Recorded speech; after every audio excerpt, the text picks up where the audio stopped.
I love movies. Do you know what else I love? Root beer. Join me as we watch some movies, review some movies, while drinking a cold, tasty root beer. This is Movies and Root Beer. Hi. Today, I'm going to be reviewing a movie I actually saw recently called Weapons. Pretty sure you might have heard of it. Everyone's praising it recently because it's like the movie of 2025 already. It's only been out for like less than a week. Actually, I want to show you guys something real quick. This is something my dad introduced to me. Called Dirty Sodas. And I was originally a hater because it has coconut in it. And I'm not a coconut guy. That's not my thing.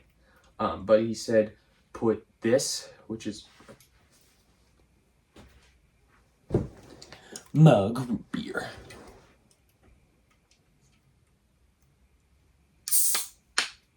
So I'm putting this in a cup.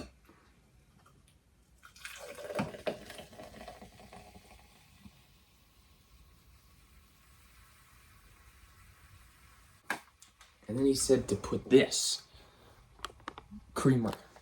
This is Coffee Mate French vanilla. He just said throw it in there. Not kidding.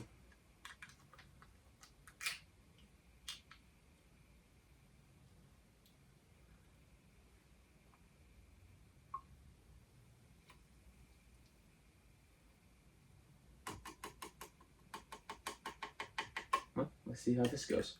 Cheers. Actually, I should probably.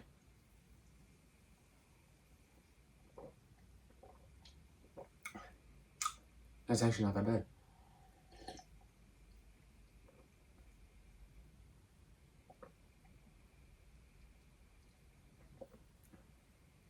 That's actually really good. Just no coconut for me.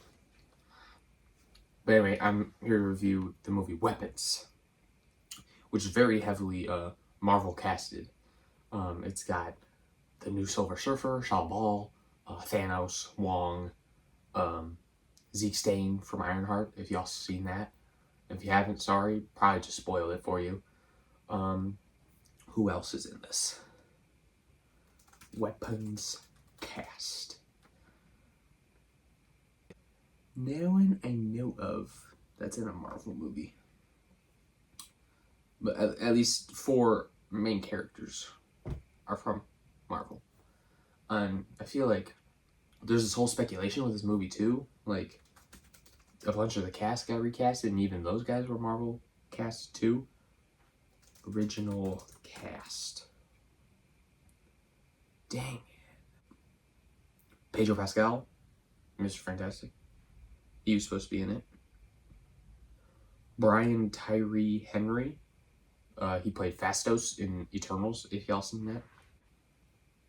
Anyway, let me go through like the premises of this movie, which is it actually starts with a bunch of kids like fleeing their homes at 2:17 a.m. and they all like run with their arms like in a triangle like this, and they don't move. They're all stuck like that, and it's just their legs going. And it's pretty scary because it's, 17 children running out of their homes. What else is there to say? But the only 2 people who presumably survive, because we don't know if the kids are dead or just missing, are the teacher, Justine, that's her name, I forgot her last name, and Alex, one of the students. And these are 3rd graders? Yeah, 3rd graders. Really good. And everyone's accusing the teacher, and they're all like, witch! That's it.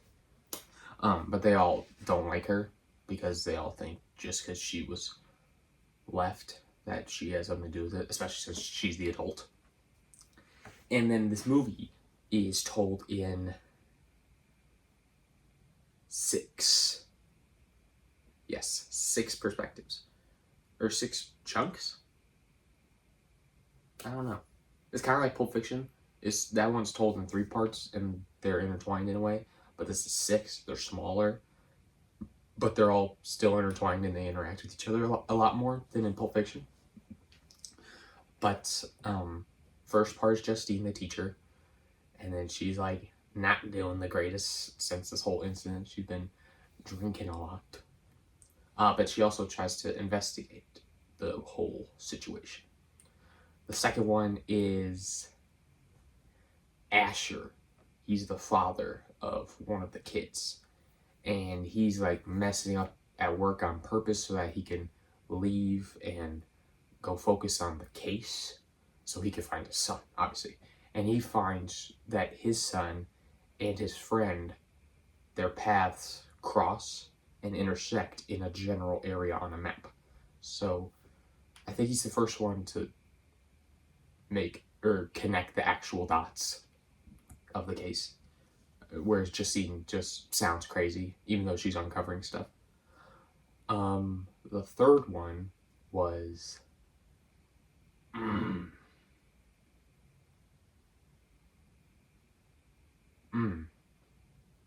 want to say Paul. Yeah, Paul. Paul is a cop, and based on what I was saying, is he used to be Justine's lover, partner.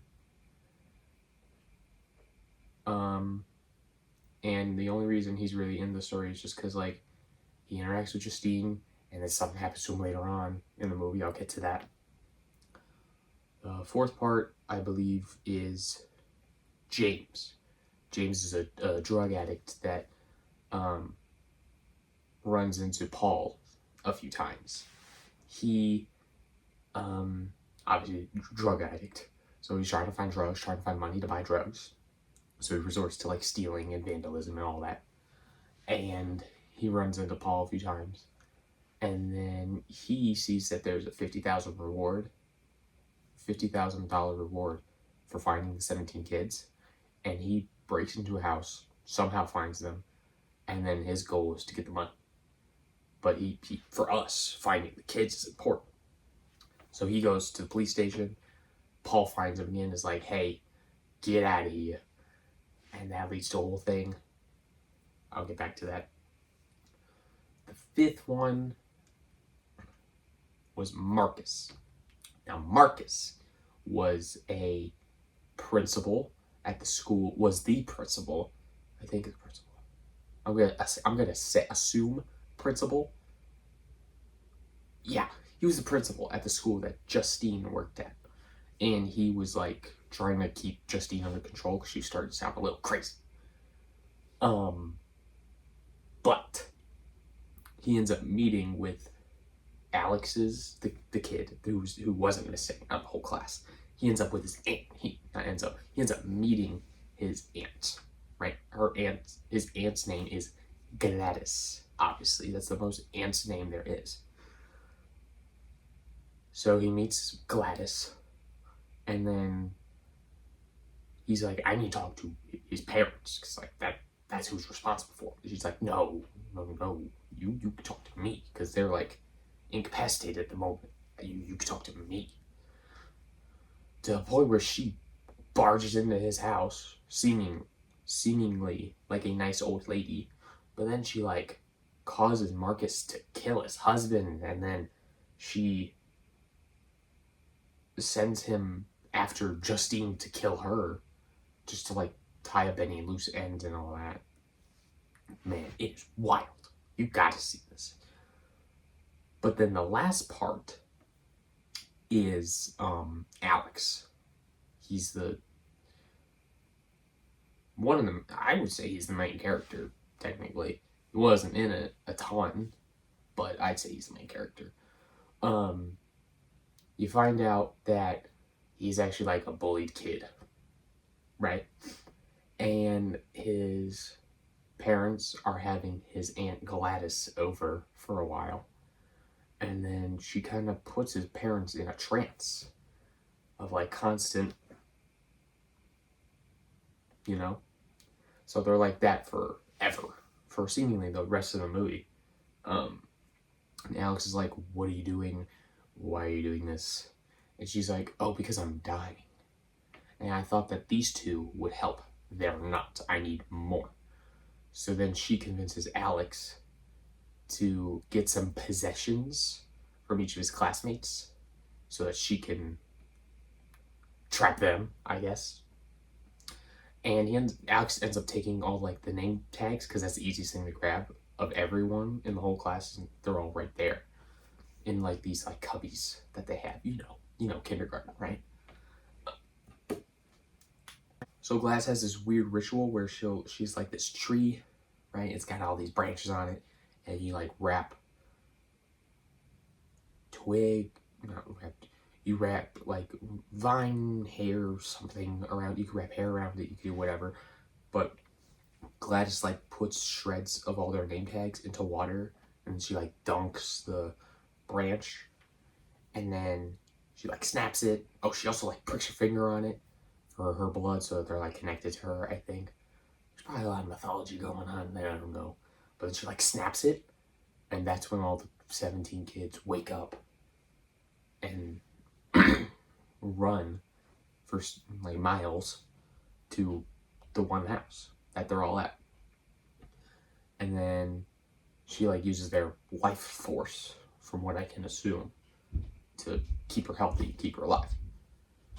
And then after Marcus is like taken out because Asher saves Justine from him, they're both like, okay, we need to investigate a lot more because that was crazy. They wind up at the house. You find out that both Paul and James are under the control of Gladys, trying to kill them. So they have to kill them, which sucks. Alex, he has to like run away from his parents, and like he's trying to end this too. Somehow Gladys gets Asher under her control, and then he goes after Justine. So while those two are battling it out and Gladys is like distracted, Alex takes Gladys's wig that she wears, grabs hair from the inside, because your hair falls out naturally. So he grabs hair from the inside, wraps around a twig, and dips it in or pricks his finger on it, and it snaps. Right? And then she hears it, and then she's like, and then all of the 17 kids that are in the basement run after Gladys. So Gladys runs away through a bunch of yards, bunch of houses even. And meanwhile, these kids are like screaming. And do you know that kid from the Lost Boys? The little boy vampire. What's his name? Laddie, that guy. Do you remember how crazy he was when he was a vampire? He was just like, all that. That's what these kids were like. They were like 17 little laddies running after this old woman. And they were like crashing through walls and windows. That was the first time I ever, this is the first time this happened while I was watching a movie, is I thought about what was happening behind the scenes. Like, do you know how fun it must have been to be like a kid? Like how old are you in there, right? Like you're 9 years old, 9, 10, maybe even 11. And you get to run through like fake panes of glass and like walls and parkour over a bunch of furniture. That would have been with permission. That would have been awesome. Oh man, wish I was a kid for that movie. They all catch up to Gladys eventually, and I'm not even kidding. They rip her apart. I'm pretty sure they eat a bit of her too. Yeah. They don't like consume her whole body, but like I saw some parts where like kids are putting stuff in their mouths. So whatever. Gladys is dead.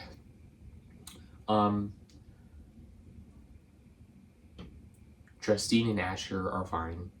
Paul and James are dead. Marcus is dead. What happened to the parents?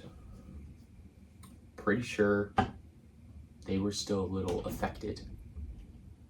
And then at the end, they were like, some of the kids even started talking this year.